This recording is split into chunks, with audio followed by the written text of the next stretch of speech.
d'abord, merci de m'avoir invité. Avec plaisir. En fait, c'est la troisième fois que je viens ici. Donc la première fois, c'était juste effectivement après la détention en Irak. J'étais venu, on sortait Mémoire d'otage avec Georges, et donc j'étais venu ici effectivement pour le livre. Et puis j'étais revenu l'année dernière pour la sortie du livre Le Qatar, les secrets du coffre-fort, que j'avais écrit avec Georges. Et puis cette année, voilà, donc les chemins de Damas. Les chemins de Damas, pourquoi je crois que encore une fois, avec Georges, lui est au Figaro, moi je suis à France Inter au service étranger, donc on suit l'actualité du Moyen-Orient depuis Paris, et donc on a suivi cette crise syrienne de très près, que ce soit au Quai d'Orsay, à l'Élysée. Et puis c'est vrai que très vite, on a vu qu'il y avait un couac, j'allais dire, et qu'on nous racontait une espèce de narratif en disant Bachar va tomber en 3 mois, etc., etc. Et puis nous, on avait d'autres sources, que ce soit au Liban, en Syrie, qui nous disaient oui, mais les Français veulent tuer la peau de Bachar, veulent avoir la peau de Bachar avant d'avoir tué, quoi. Et donc voilà. Et puis donc après le Qatar, un éditeur, donc Robert Laffont, est venu nous voir pour nous proposer de faire une enquête sur ce sujet, donc France-Syrie.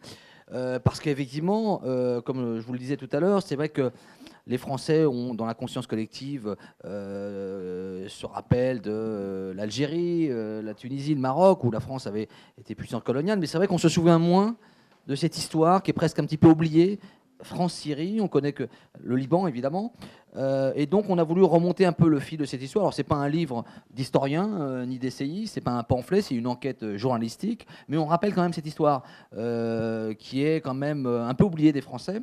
Et donc le livre survole, va plutôt en profondeur de ces 40 années France-Syrie, avec d'abord François Mitterrand, Jacques Chirac, Nicolas Sarkozy, et aujourd'hui François Hollande. Et c'est vrai que, on entrera dans le détail un petit peu avec vos questions, puis, voilà.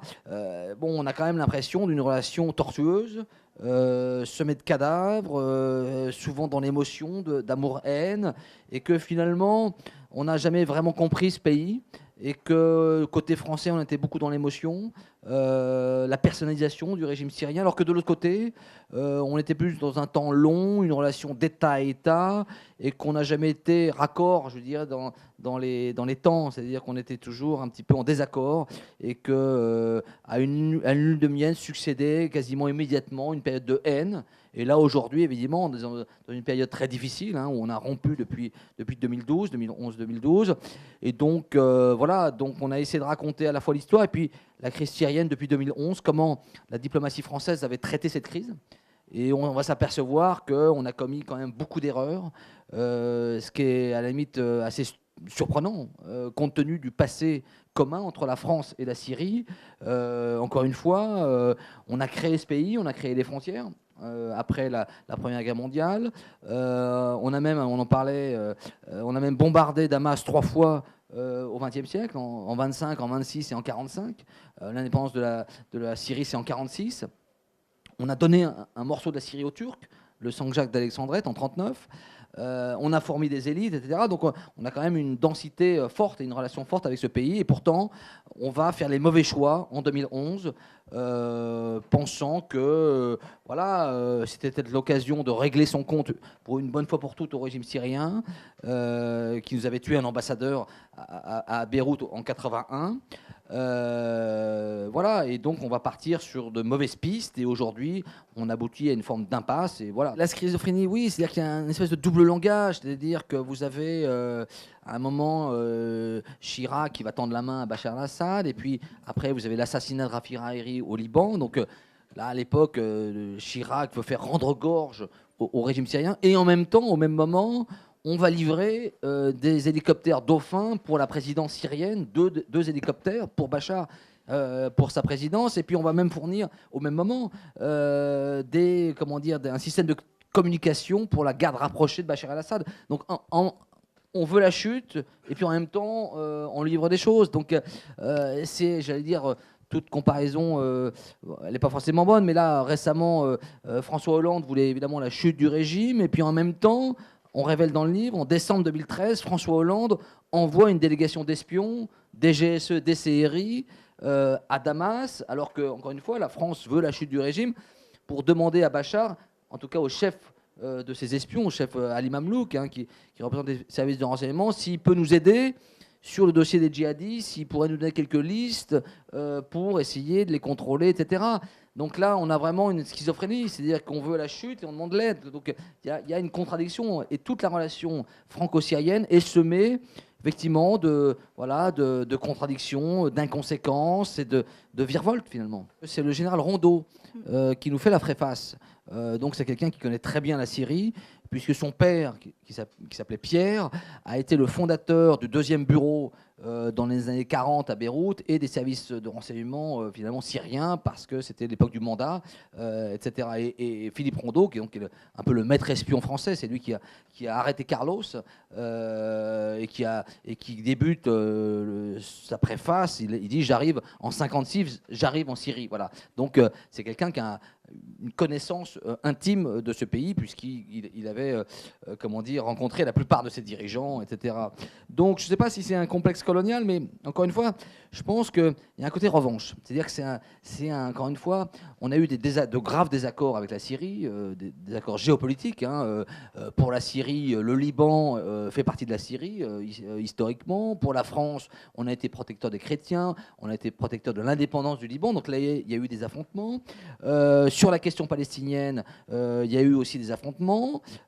Sur l'Irak, la guerre Iran-Irak, la France soutenait l'Irak, la Syrie soutenait l'Iran. Donc il y a eu quand même beaucoup de dossiers où on n'était pas sur la même ligne, on était vraiment en rivalité, en confrontation. Et puis, comme je disais, les Syriens nous ont quand même assassiné Louis de Lamare, un ambassadeur. C'est quand même très rare, c'est quand même un acte de guerre. Et ça, c'est vrai que ça pèse dans la conscience collective au Quai d'Orsay, à l'Élysée, dans l'État français.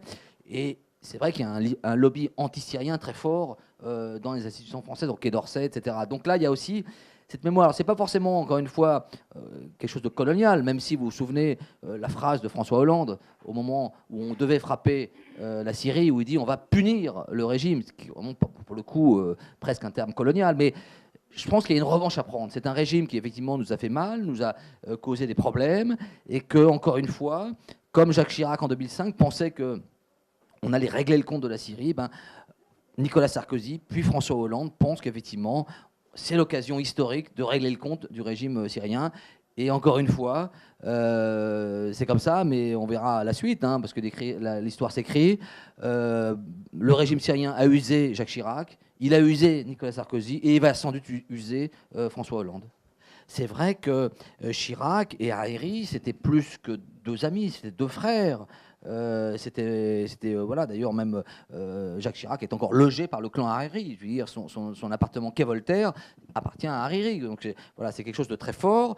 Et donc Hariri avait une grande influence sur Chirac, sur sa vision du Moyen-Orient. On l'explique parce que Hariri savait raconter des choses, des anecdotes, il s'entendait bien. Voilà, il y avait vraiment une fusion. Et donc Chirac voyait le Moyen-Orient avec les yeux de Hariri.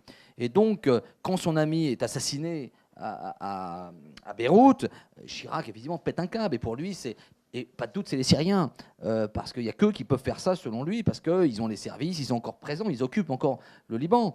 Donc là Chirac va tout faire pour essayer de faire tomber le régime. Alors il y a le tribunal international, ça va être vraiment ça.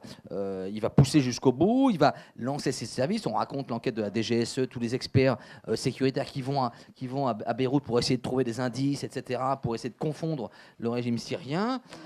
Mais Chirac va mordre la poussière, parce que quand il s'en va de l'Élysée en 2007, Bachar est toujours là, et donc on raconte dans le livre que Chirac, une fois qu'il quitte le pouvoir, que Sarkozy est élu, dans la passation de pouvoir, il présente le fils Hariri, Saad Hariri, à Nicolas Sarkozy en disant, en gros, continue mon combat, c'est-à-dire le tribunal international, et surtout continue à t'opposer à la Syrie. Donc il y a vraiment une haine irrationnelle, c'est ce que nous ont dit les diplomates. Mais est-ce que c'est pas ça l'origine est-ce que c'est pas le Liban, notre amitié pour le Liban, qui est l'origine de la discorde entre la France et la Syrie? Oui, le Liban, c'est vrai que ça a toujours été la pomme de discorde principale. C'est vraiment, et pendant longtemps, on le dit dans le livre, la politique française vis-à-vis de la Syrie était en fait une dérivée de la politique libanaise. C'est-à-dire qu'on voyait la Syrie via le Liban, quoi. Et donc tout passait par Beyrouth. Et donc les Syriens nous disaient, mais on ne comprend pas, nous on est un pays indépendant, pourquoi vous n'avez pas une politique autonome? Et Paris a longtemps vu sa politique vis-à-vis de la Syrie via le Liban. C'est-à-dire que tout passait par là et que c'était un point conflictuel. Jusqu'à Sarkozy, qui va quand même réussir, et ça c'est un des succès, il y en a quand même eu, à faire que la Syrie reconnaisse le Liban et que maintenant, aujourd'hui, depuis 2009, vous avez une ambassade syrienne à Beyrouth et une ambassade libanaise à Damas. Voilà, donc ça maintenant, il y a une clarification, mais c'est vrai que, encore une fois, la politique française, et quand vous parlez aux ambassadeurs, l'ambassadeur de poids dans la région, c'était celui à Beyrouth, celui à Damas était moins important. En fait, et ça, je crois que c'est une constante de cette relation franco-syrienne, c'est qu'on est, côté français, on est toujours dans l'excès. C'est-à-dire que je pense que ce n'était pas une erreur de retendre la main aux Syriens, alors peut-être pas, mais il fallait faire différemment. C'est-à-dire pas forcément faire le tapis rouge, sur les Champs-Élysées le 14 juillet 2008. Sarkozy, effectivement, et ça vous l'avez bien dit, effectivement, fait de l'anti-Chirac. C'est-à-dire que Chirac lui dit, encore une fois, continue le combat. Sarkozy dit oui, oui, mais en gros, les promesses n'engagent que ceux qui y croient. Et donc lui, hop, il switch de l'autre côté, il dit je vois pas pourquoi je ferais ce que m'a dit Chirac. Moi, j'ai pas le même passé avec la Syrie, j'ai pas la même affliction par rapport à Hariri. Hariri n'est pas mon ami, donc voilà. Donc lui engage une autre politique, mais qui est, pourquoi pas, je veux dire, qui est cohérente, sauf qu'il va très vite et très loin. Et c'est peut-être ça ce qui est un petit peu regrettable. En tout cas, il fallait certainement renouer avec la Syrie, mais pas forcément aussi vite et aussi loin. On cite dans le livre, les Américains, eux, d'ailleurs, regardent à l'époque la France jouer en Syrie. Et pour les Américains, eux, leur ligne de conduite, c'est donnant, mais c'est à vous, les Syriens, de donner en premier. Alors que nous, on va tout de suite essayer de rengager et donner beaucoup, et finalement, en retour, on n'aura pas grand-chose. On aura quand même l'histoire du Liban, c'est-à-dire les 2 ambassades, mais au-delà de ça, il n'y aura pas de gros développements spectaculaires. Il y a un chapitre dans le livre qui est consacré au contrat que la France espérait gagner en Syrie. Il y avait notamment le métro, il y avait l'aéroport, il y avait beaucoup de choses comme ça, et finalement, on n'aura rien du tout. Donc, il y aura aussi une déception côté français. Mais encore une fois, Sarkozy est vraiment dans l'excès. On cite une scène dans le livre où, fin 2008, Sarkozy va à Washington, il rencontre Obama et il lui dit écoute Barack, Bachar c'est un type bien, il a une femme sympathique, il est moderne, etc. Donc il faut vraiment l'aider, etc. Et Barack Obama est beaucoup plus perplexe, il se tourne vers Sarkozy, il lui dit bah, oui, c'est intéressant ce que tu me dis, Nicolas, mais nous, on n'a pas forcément la même perception, et en gros, on est un peu plus prudent, quoi. Et en sortant, Sarkozy dit à sa délégation mais je ne comprends pas pourquoi il ne comprend rien, ce Obama, il est quelconque, quoi. Donc, il est dans l'excès, il veut vraiment pousser à fond. Il va même pousser à fond. On cite ce 10 décembre 2010, c'est-à-dire quelques mois avant la révolte qui commence à Damas, quelques mois avant les printemps arabes, où Sarkozy, et c'était très rare pendant son quinquennat, invite Bachar el-Assad et sa femme Asma à l'Élysée avec donc sa femme Carla et puis Claude Guéant. Et là, on est le 10 décembre 2010, c'est-à-dire quasiment une semaine avant le début de la révolte tunisienne. Et là, on décrit, c'est Claude Guéant qui nous a raconté un petit peu ce qui s'est passé. Eh ben, on est entre amis, on s'échange des cadeaux, des livres, des pièces d'archéologie, etc. Donc on est vraiment dans l'intimité, quoi. Donc c'est vraiment, ça veut dire quelque chose quand même. Et là, quelques mois après, on va passer dans la haine, enfin dans la rupture. Donc encore une fois, tout ça, voilà, on est vraiment dans l'essuie-glace, quoi. C'est-à-dire, on passe d'un excès à un autre. Et c'est ça qui caractérise finalement cette relation franco-syrienne sur les 4 décennies. Effectivement, Hollande, lui, il arrive en mai 2012 au pouvoir, mais alors en mai, on a déjà coupé l'ambassade, on n'a plus d'ambassade de France là-bas à Damas, hein, donc ça y est, on est dans l'opposition, je dirais, acharnée contre Bachar, donc la ligne est très dure déjà. Hein. Et donc lui, quand il arrive à l'Élysée, il hérite de ça, quoi, donc il ne peut pas dire... sauf que, il n'y a pas d'analyse critique. C'est-à-dire qu'on peut dire, voilà, ou d'examen, c'est-à-dire effectivement, on a fait ça depuis un an, qu'est-ce que ça a apporté, voilà. Et c'est vrai que ce qui va se passer, et on consacre un petit passage dans le bouquin sur l'été 2012. Et c'est vrai que l'été 2012 est crucial, parce que lui, il arrive en mai, Et vous avez des défections en juillet, vous avez une offensive des rebelles sur Alep, sur Damas. Donc, et là, effectivement, tous les diplomates nous ont dit, non, là, on pensait qu'il allait s'effondrer, quoi. Donc là, il y a ce côté, ça y est, c'est fait. Voilà. Donc il y a ça dans sa tête. Et puis aussi, il y a Sarkozy qui sort de sa réserve. C'est-à-dire qu'il ne faut pas oublier, on relate cet épisode dans le livre, c'est-à-dire qu'au mois d'août, le 7 août 2012, Sarkozy qui est au Cap-Nec, qui digère sa défaite, et là, il reçoit un membre de l'opposition syrienne, il publie un communiqué, c'est sa première sortie publique depuis la défaite au présidentiel, et il explique, pour faire court, écoutez, moi, j'ai agi en Libye, j'ai pris mes responsabilités, on a chassé le dictateur, etc. Hollande, en gros, fait rien, on est nul, etc. Et, enfin, il le pique au vif en disant, il faut agir, il faut faire quelque chose. Et évidemment, Hollande est à Brégançon à l'époque, il est en vacances, et là, effectivement, au lieu, effectivement, peut-être d'esquiver le coup, là, il est taclé comme ça à froid, et il va en mettre une couche. Donc, il va parce qu'on transforme le conflit syrien en conflit de politique intérieure, voilà, droite-gauche. Et donc là, eh ben, pour dire, bah, moi aussi, j'ai des muscles, eh ben, on repasse une vitesse. Sauf que bah, c'était un petit peu, comment dire, illusoire, parce qu'il n'avait pas les moyens. Donc alors, on raconte, hein, cet été 2012, alors il envoie, pour faire quand même dire j'agis, j'envoie un hôpital militaire de campagne au camp de Zaatari en Jordanie, je reçois les opposants qui ne devaient pas recevoir, et ça ils nous l'ont dit, et ben finalement je les reçois à l'Elysée pour dire voilà, je les soutiens, etc. Voilà, on s'engage, donc il repasse une vitesse en plus, sauf que c'était pas forcément la bonne méthode, et que finalement on monte encore un peu plus haut dans l'arbre, mais qu'on est dans un espèce de fuite en avant, quoi. Ça date de Juppé, c'est-à-dire qu'il faut revenir un peu la genèse. C'est-à-dire qu'il faut bien voir que quand la révolte syrienne commence en mars 2011, juste avant, il y a eu la révolution tunisienne. Et là, encore une fois, la France a rien vu venir. On n'est pas les seuls, d'autres pays n'ont rien vu venir, mais encore une fois, la Tunisie, c'est un pays qui est proche de la France, hein. Encore une fois, on a été puissance coloniale. Je veux dire, c'est pas le Zimbabwe ou la Bolivie. Voilà. Donc, non, mais je veux dire, voilà, on a des gens sur place et il y a des liens très forts. Donc là, on voit rien. On se souvient de l'épisode un peu fâcheux de Michel Alliot-Marie, proposant des bâtons et des matériels de répression à Ben Ali pour mater la révolte. Donc au Quai d'Orsay, on est traumatisé par cet épisode. On se dit, voilà, on n'a rien vu, voilà, c'est pas bon. Voilà. Donc on rate la Tunisie, on rate à moitié l'Égypte, et là, au Quai d'Orsay, on se dit, bah, on va pas rater la Syrie. On va même anticiper, donc on va surfer sur la vague.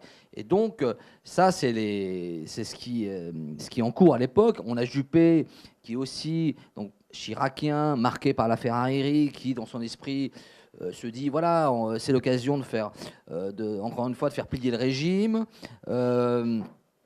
On est aussi à 1 an des élections présidentielles, donc Sarkozy se dit c'est quand même plus facile d'être avec les manifestants qu'avec le dictateur. Donc tout de suite, voilà. Donc tout de suite, on prend cette posture.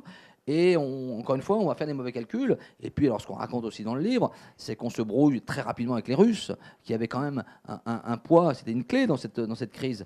Les Russes, où très vite, Juppé, c'est vrai que les Russes mettent un veto sur une résolution condamnant le régime, et Juppé fait une sortie en disant cette première résolution, c'est une tache indélébile sur le visage de la Russie.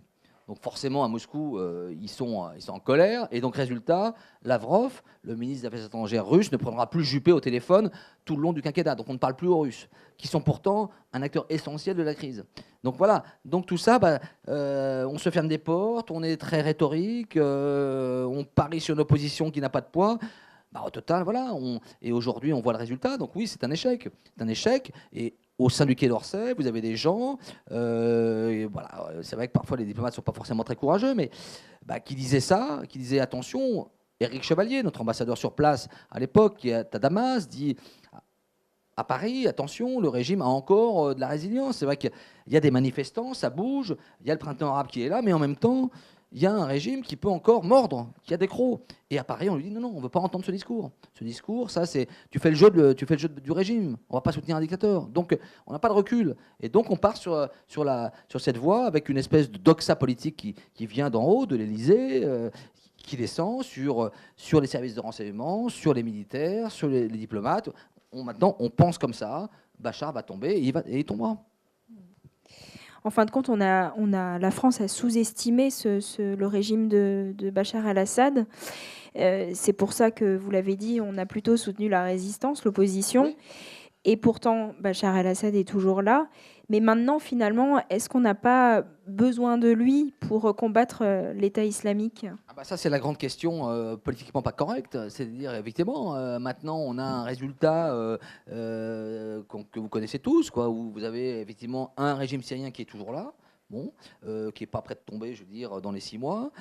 Autour, vous avez une opposition modérée qui est complètement laminée. Hein. Les soi-disant modérés qu'on aide, ils sont complètement disséminés dans la nature. Et puis il reste quoi ? L'État islamique, dont on connaît la férocité, le Front el-Nusra, une filiale d'Al-Qaïda. Donc forcément, qu'est-ce qu'on fait maintenant ? Alors les Français sont dans une position, ce qu'on appelle le ni Bachar, ni l'État islamique. Laurent Fabius, récemment, il y a quelques semaines, d'ailleurs sur France Inter, a proposé ce qu'on appelle des frappes ambiguës. C'est-à-dire des frappes qui taperaient l'État islamique et puis qui taperaient aussi le régime, donc des trucs un peu, donc ils proposent ça aux militaires. Donc on voit bien qu'on est dans le vague, c'est-à-dire qu'on est dans, encore une fois, on n'a plus vraiment de boussole, on est un peu hors jeu, quoi. Hein. Donc, mais on peut pas renouer avec Bachar, c'est plus possible maintenant. Maintenant, on a été trop loin, mais les Américains sont plus pragmatiques, donc il y a quand l'armée syrienne frappe l'État islamique, c'est parfois en coordination avec les Irakiens, qui sont eux-mêmes en coordination avec les Américains. Donc finalement, de facto, il y a une espèce de... Il y a les Iraniens. Donc on coopère sans le dire, quoi. On a tout un chapitre sur la coopération sécuritaire, les services, la DST, la DGSE, etc. Il y avait une coopération très forte. Hein. D'ailleurs, les Syriens nous ont rendu des services. Donc on connaît vraiment de l'intérieur. Il y a un télégramme de Wikileaks américain qui disait la France a le meilleur accès au régime. Donc voilà. Le problème, c'est qu'on n'a pas su s'y prendre. On est parti sur, encore une fois, l'émotion, sur des paroles définitives, des dictates. On a parié sur les mauvais chevaux, etc. Donc on a multiplié les erreurs avec certainement des bons principes, des bons sentiments, des valeurs morales. Mais sauf qu'une politique étrangère ne se base pas uniquement sur ça. C'est-à-dire qu'on a vu Hubert Védrine, qui nous a dit, écoutez, la politique française, c'était de l'irréel politique. Le contraire de la réelle politique, c'est-à-dire qu'on est dans l'émotion. Et c'est. Voilà, donc, j'allais dire, ça plaît à Saint-Germain-des-Prés, mais sauf que concrètement, c'est pas opérationnel, c'est stérile. Et on n'a pas su articuler une politique constructive. Et on s'est enferré dans ça, et puis maintenant, on est coincé. Ce qu'il fallait faire, c'est ce qu'on disait un petit peu au début, c'est-à-dire la première chose, c'était de réfléchir. Bon, on ne l'a pas fait, on est parti dans l'émotion. Non, mais je veux dire, c'était poser le stylo. C'est-à-dire qu'encore une fois, on avait les meilleurs experts. Nous, on cite le général Rondeau, mais c'est l'ancienne génération, mais il y en a d'autres, des gens comme Jean-Claude Cousseran ou d'autres, des anciens ambassadeurs, etc. Il fallait effectivement comprendre qu'il y avait une révolte, une aspiration à la liberté, etc. Mais quelle ligne diplomatique on mettait en face et comment on pouvait influencer. Donc, comme je disais, on se brouille avec les Russes, on ne parle pas aux Iraniens. Voilà, il y a tout. Donc ça, malheureusement, maintenant, c'est un peu tard de revenir en arrière. Et maintenant, la France essaie de jouer son jeu en bombardant en Irak. Vous avez vu, on a quelques rafales qui bombardent, même depuis la Jordanie, tout ça. Mais on n'a plus la main. On n'a plus la main. La main, elle est entre les Russes et les Américains. C'est eux qui dictent l'agenda. Donc pour nous maintenant, on fait un peu de mousse, mais on n'est plus. Je crois que la défaite de la France, c'est le septembre 2013, quand François Hollande veut frapper et que les Américains disent non, et là c'est fini. Là pour nous, notre rôle était quasiment terminé. C'est-à-dire que là, à partir de là, on raconte dans le livre, le Quai d'Orsay est sidéré. C'est-à-dire que les diplomates sont sidérés quand ils n'avaient plus qu'à appuyer sur le doigt pour faire partir les avions, les missiles. Et tout ça s'écroule en quelques heures. Et là, c'est la fin des haricots. Et donc, à partir de là, on ne s'est pas remis de ça. Et l'opposition modérée ne s'est pas remis de ça. C'est-à-dire qu'à partir du moment où on frappe, où les lignes rouges sont dépassées et il n'y a pas de frappe, après, il y a un accord qui suit dans la foulée entre Russes et Américains sur le chimique, et Bachar finalement est sauvé. Pour la France, c'est catastrophique.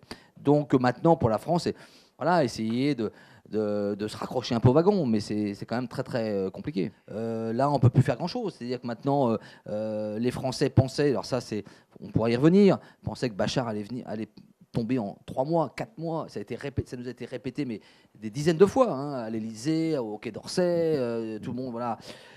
Sauf que 4 ans après, Bachar est toujours là, il est encore installé. On a l'État islamique qui se développe à la périphérie. Donc voilà, donc la France est un petit peu, comment dire, dans l'impasse. Maintenant, les négociations se passent un petit peu à Moscou avec les opposants. Même les Américains disent que le départ de Bachar n'est plus un préalable à la transition, que son départ interviendrait à la fin, etc. Donc nous, Français, on est un petit peu, je dirais, un petit peu derrière, quoi. On n'a plus la main, alors que encore une fois, c'est un pays qu'on a fabriqué, qu'on avait vraiment un lien très fort, et finalement, on a eu un mauvais jugement, une mauvaise lecture émotionnelle, et aujourd'hui, on n'a pas de prise, on n'a plus de prise sur la situation. Dans ce cas, est-ce qu'on peut dire qu'en fin de compte, Bachar al-Assad a déjà gagné? À court terme, oui. C'est-à-dire que là, encore une fois, ce que je disais tout à l'heure, c'est que François Hollande quittera peut-être l'Élysée en 2017, on verra après. Mais en 2017, Bachar risque, il y a plus de chances que Bachar soit encore au pouvoir en 2017 que Hollande soit au pouvoir en 2017. Donc, et dans son esprit, Bachar se dit, finalement, j'ai usé deux présidents, peut-être trois. Il se dit peut-être qu'il y en aura un quatrième qui viendra, peut-être qu'on pourra se rabibocher. Je pense qu'il se fait certainement des illusions, parce que là, évidemment, entre-temps, il y aura peut-être une configuration internationale différente et que sa capacité de projection à survivre, ça sera peut-être plus compliqué. Mais voilà, dans son esprit, je dis, jusqu'à présent, moi, je suis toujours là. Il faut savoir que parmi les pays européens, beaucoup aujourd'hui cherchent à renvoyer des chargés d'affaires à Damas, parce que tout le monde a évacué les ambassades, sauf les Tchèques et les Roumains. Les Suisses ont essayé de renvoyer des gens. Voilà, donc on a raté un petit peu ce momentum en 2011-2012, et maintenant, on est, encore une fois, on est sur le côté, quoi. Encore une fois, on connaît les moyens financiers de la France en ce moment, enfin depuis quelques années, on est quand même dans une crise.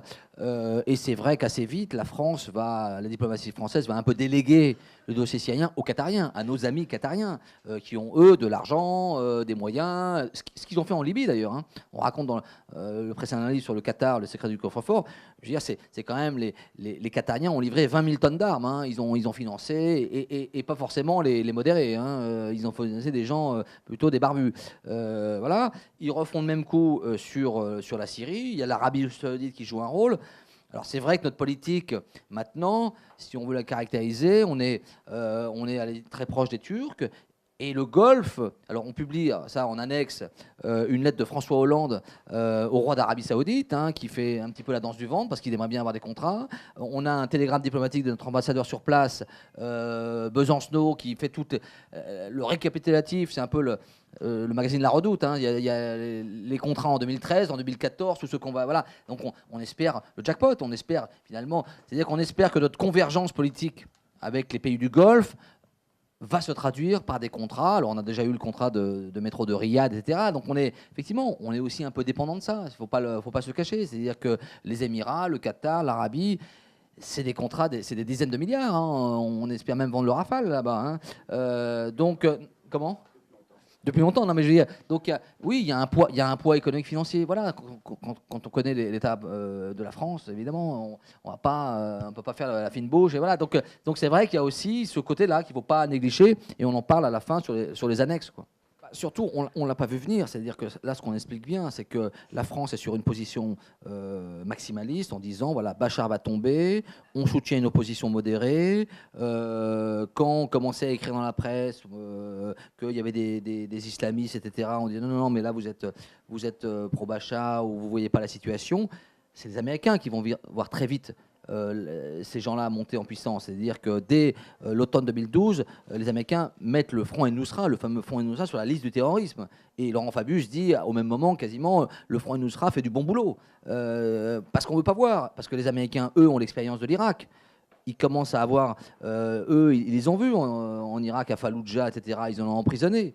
Ils ont les noms. Et quand ils voient ces mêmes noms, ces djihadistes ou ces gens qui faisaient la résistance contre eux, etc., qui retrouvent après à Homs ou à Hama les mêmes, ils se disent, là, ils commencent à faire un lien. Donc ils voient que là, il y a une espèce d'international, d'axe djihadiste qui est en train de se créer. Et les Français le minimise, en tout cas le voit pas, ou peut-être que les services s'en rendent compte, mais en tout cas on veut pas le voir.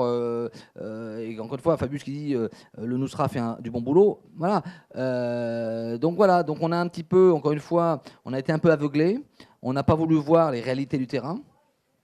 Les Américains ont été peut-être plus pragmatiques, et voilà. Et donc nous, encore une fois, on a parié sur une opposition modérée qui était finalement pas très représentative, parce que les gens qui sont à Paris, etc., beaucoup n'avaient pas vu la Syrie depuis des années, et donc on va construire sur ça. Et d'ailleurs aujourd'hui, c'est même un problème, puisque la France a été le premier pays à dire que la coalition nationale syrienne était le seul et unique représentant du peuple syrien.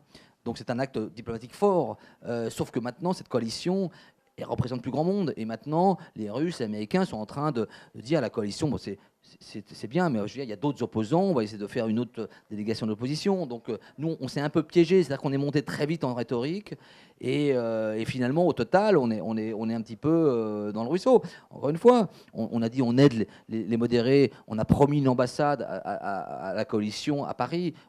On l'attend toujours. François Hollande le disait ce printemps 2013 aux opposants qui venaient le voir. On va vous faire une ambassade à Paris, à Montparnasse. On va l'ouvrir. Il y avait un deadline, c'était le 1er juillet. Là, on est le 12 décembre, il n'y a toujours pas d'ambassade.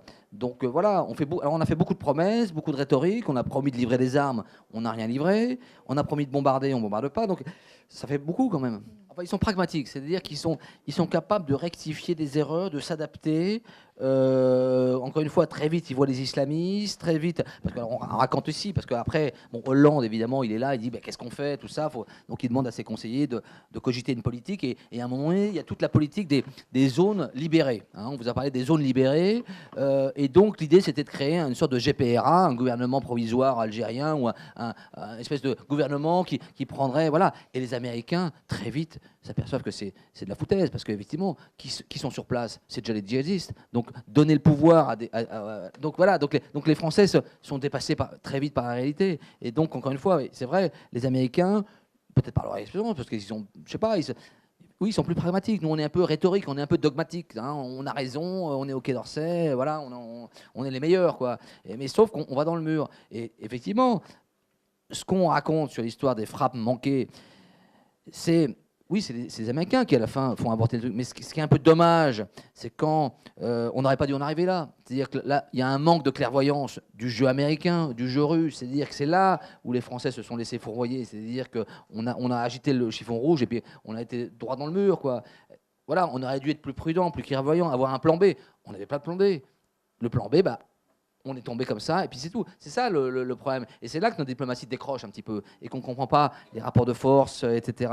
Et ça, c'est un peu dommage. L'actualité, c'est l'État islamique, c'est les djihadistes. Peut-être que dans 2 ans, dans 3 ans, ça sera le tour de Bachar, mais en ce moment, à très court terme, voilà, il a obtenu un répit. Parce qu'évidemment, si Bachar tombe maintenant, qu'est-ce qu'on va avoir ?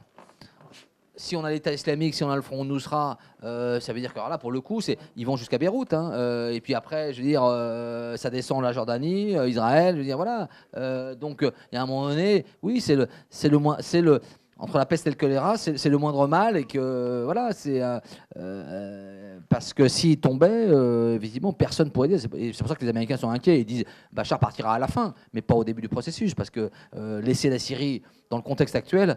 Alors là, ça serait aller. Alors là, on recrée on voit bien ce qui se passe là en Afghanistan, en Irak, partout. On peut pas laisser le pays. Alors aller encore plus dans le chaos, parce que même si il y a des islamistes, ils contrôlent encore un peu. Après, s'ils contrôlent plus rien, alors après c'est le chaos total. Donc Kobané, ville kurde en Syrie, à la frontière avec la Turquie. Donc on est près de 3 mois après l'attaque de l'État islamique sur Kobané. Aujourd'hui, les combattants de l'armée syrienne libre et les Peshmerga venus d'Irak sont parvenus à reprendre près de 70% du territoire aux djihadistes. François Hollande soutient la création d'une zone tampon entre la Syrie et la Turquie pour accueillir et protéger les personnes déplacées. Est-ce que vous pensez que c'est la bonne réponse ? Le problème, c'est que la zone ne verra jamais le jour. C'est ce qu'on proposait en 2012. Et en 2012, au moment où on pouvait le faire, où là, il y avait des massacres, il y avait, voilà, je veux dire, ça n'a pas pu se faire, parce que une zone d'exclusion, c'est pas facile à faire. Juridiquement, il faut passer par le Conseil de sécurité. Et donc, on a les Russes, on se retrouve avec les Chinois, etc.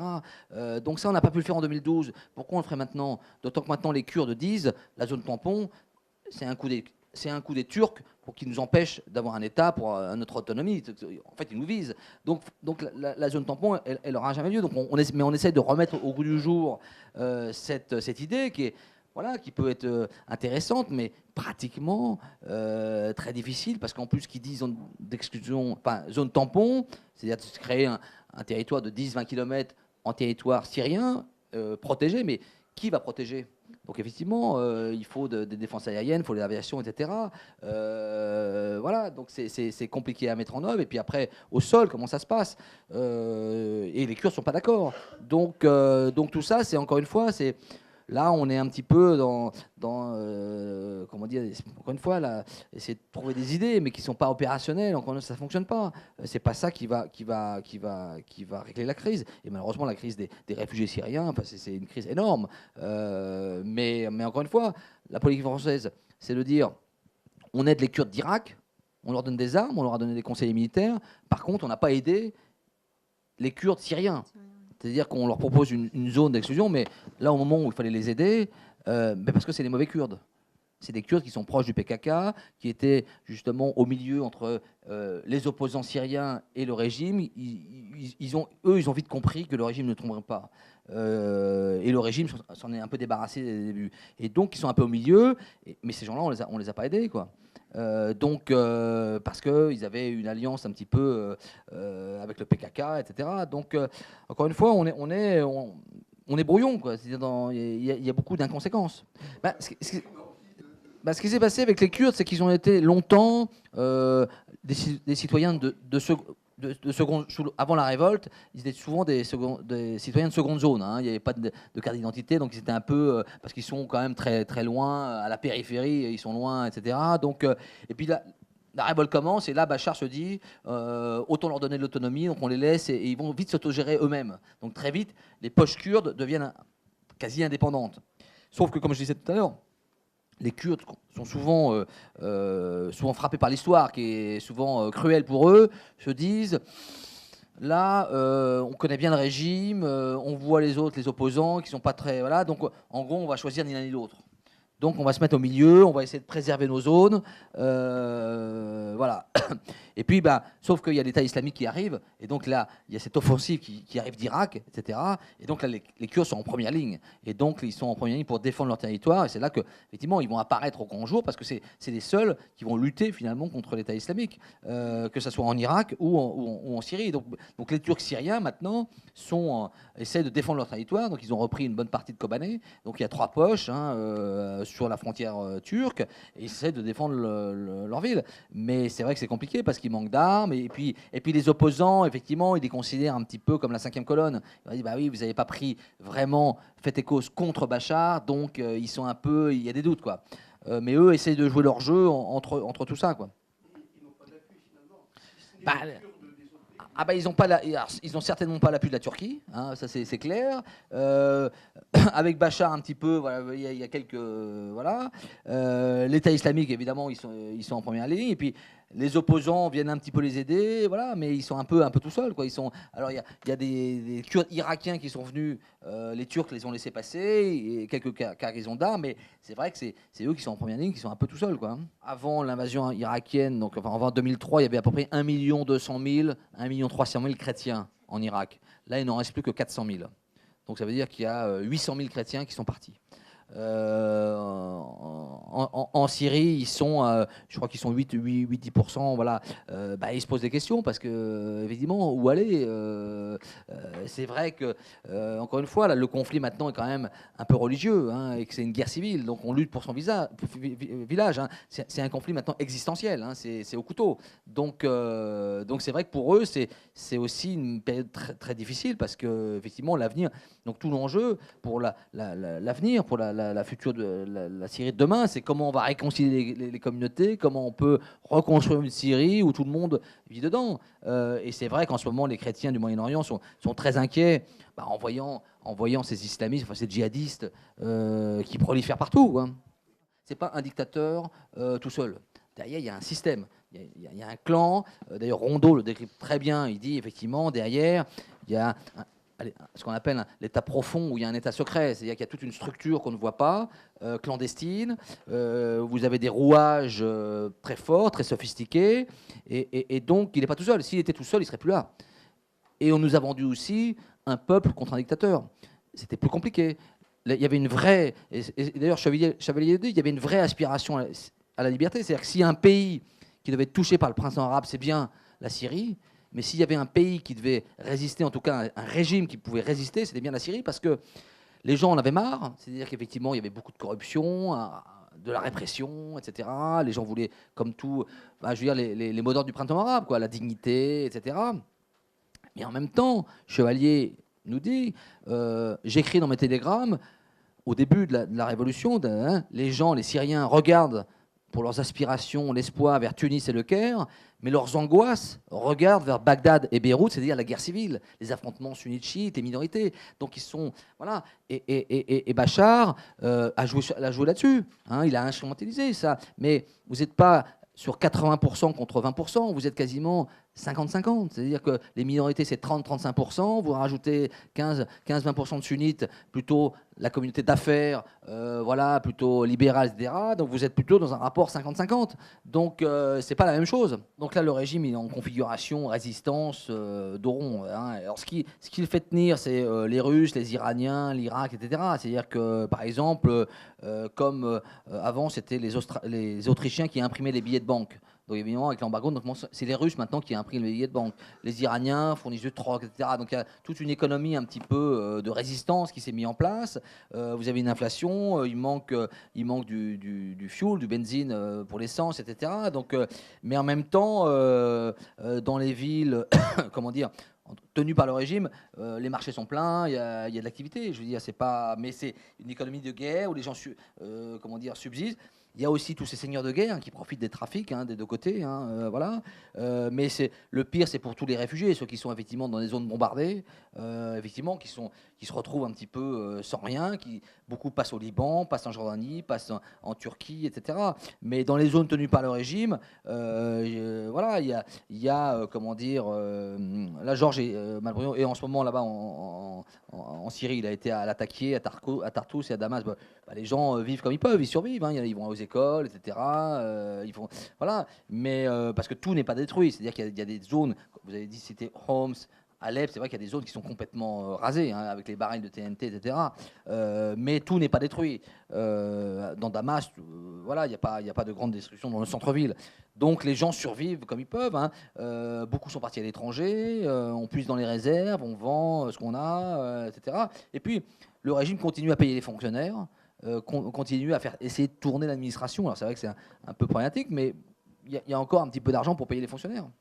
Pour le moment, le régime tient, j'allais dire, la Syrie utile, c'est-à-dire Damas, Homs, Hama, toute la côte, la Taquié, Tartous, voilà, une bonne partie d'Alep, voilà, maintenant l'encerclement d'Alep est quasiment terminé, et puis tout le reste, ça lui échappe, voilà, au sud vous avez le front Nusra au Golan, et puis après toute la frontière turque jusqu'à la frontière irakienne, vous avez des poches kurdes qui résistent, et puis le Nusra, et l'État islamique, voilà, donc c'est un peu toute la périphérie qui est aux mains des rebelles et des Kurdes, donc voilà, c'est un peu ça la configuration, et ce qu'on voit, c'est qu'il n'y a plus vraiment de grosses avancées. Là, maintenant, l'enjeu, c'est Alep, évidemment, là, le régime est en train de terminer l'encerclement, donc il n'y a plus qu'une petite voie de sortie pour les rebelles vers le nord.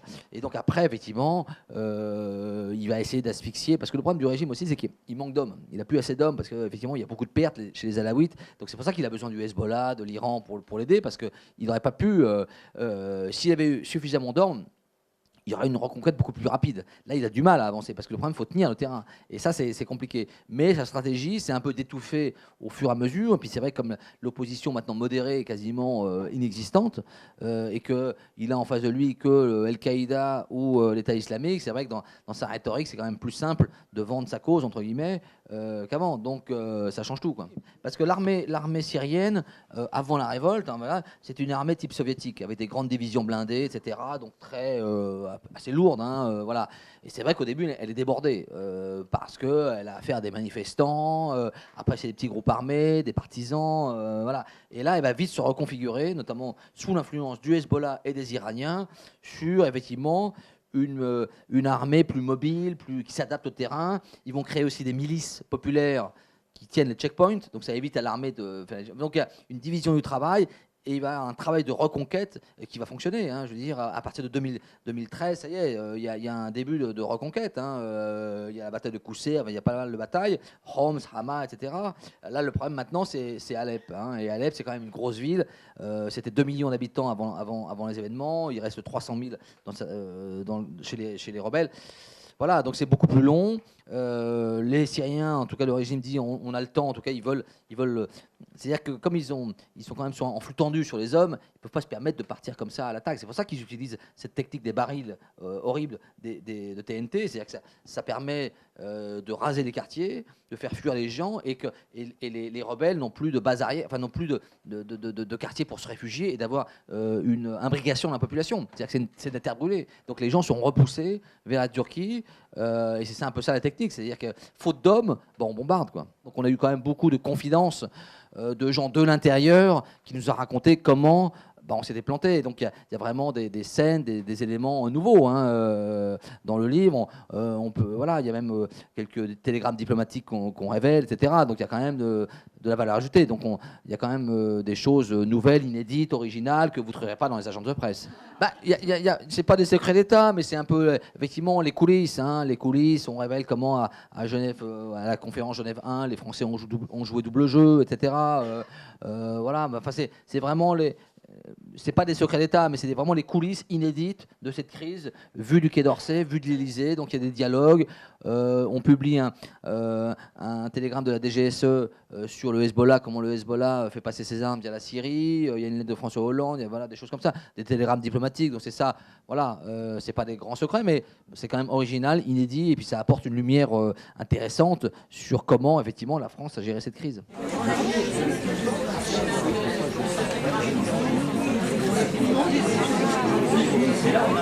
Oui.